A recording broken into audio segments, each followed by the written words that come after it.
Hey, what's good everybody? How are you guys doing? Welcome back here to another Champions League recap video, doing a recap of the Real Madrid and the Liverpool game. Gonna do a quick recap of that, and then the Manchester City and the Borussia Dortmund game. Then I'm gonna do my further Champions League predictions and who I think is gonna win the Champions League final and all that stuff. So let's get into this, shall we? So we're to recap about the Real Madrid and the Liverpool game second leg. I generally feel like it was a very disappointing leg as Liverpool, they tried their best in this game, but the thing is they weren't able to get those goals that they needed in order to turn this series around. And I generally think it's mainly because they don't have a true solid striker that can present a big threat to opposing defenses, like Haaland, for example. And of course, them not having Van Dijk in this season and them having a depleted back four really put the pressure on them. And unfortunately, I think that if they had Van Dijk, this would have been a completely different series. What I've noticed in this game is that Liverpool, they were crossing the ball inside Real Madrid's box like crazy to try, win in the air. But unfortunately, man, Real Madrid, their defending in this game was really, really good. And speaking of Real Madrid's defense in this Champions League campaign, man, their defense is very well organized, and I think that can carry them all the way to the Champions League final. Because Zidane's tactics in both games, he knew what Jurgen Klopp was going to be doing, and sure enough, Zidane, he put that to his advantage, and,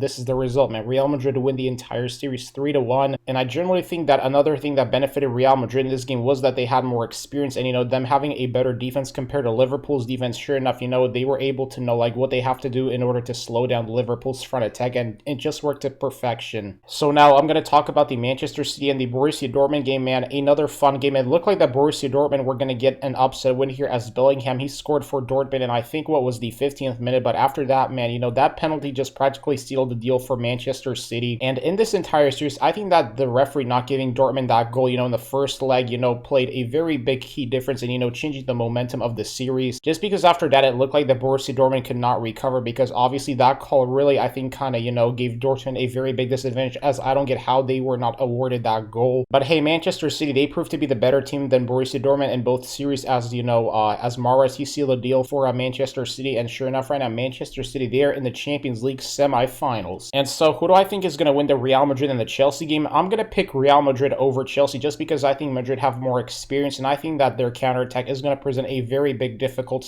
challenge for Chelsea's defense. But hey, Chelsea, they can pull off an upset against Madrid, but, the question is, can Werner step up, and is Timo Werner even going to be playing for Chelsea in the Champions League matchup? But right here, I think that Zidane, he's going to carry Madrid all the way to the Champions League final, so I predict that Real Madrid, they're going to win both legs, I think 2-0. That's my prediction for the Real Madrid and the Chelsea matchup. And next up, we got the exciting PSG and Manchester City matchup, but I think that PSG will have the advantage here over Manchester City. I think PSG are going to win both legs. I'd say probably 1-0, so 2-0 aggregate for PSG, and I think it's going to be 4-0 for Madrid in this Champions League matchup against Chelsea. So in the final, I can imagine this being a Real Madrid-PSG final, with PSG winning the final maybe 3-1, because I think as long as PSG have the effectiveness of Neymar and Mbappe, PSG, they can go all the way, I feel like, in this Champions League, as PSG currently are on a redemption tour to redeem themselves for their 1-0 loss to Bayern in the Champions League from a couple of months back. And I think right now that PSG, they're looking hungry, more locked, and more loaded, and I think PSG are more determined to go all the way and raise that Champions League trophy in a few months. So I think that PSG is going to win this entire campaign. So anyways, ladies and gentlemen, this was my prediction and recap of the games. Let me know what you thought about both legs in the comment section below, and let me know who do you think is going to win the Champions League final. I'd love to hear your responses, but if you enjoyed this video, like, comment, subscribe, and peace.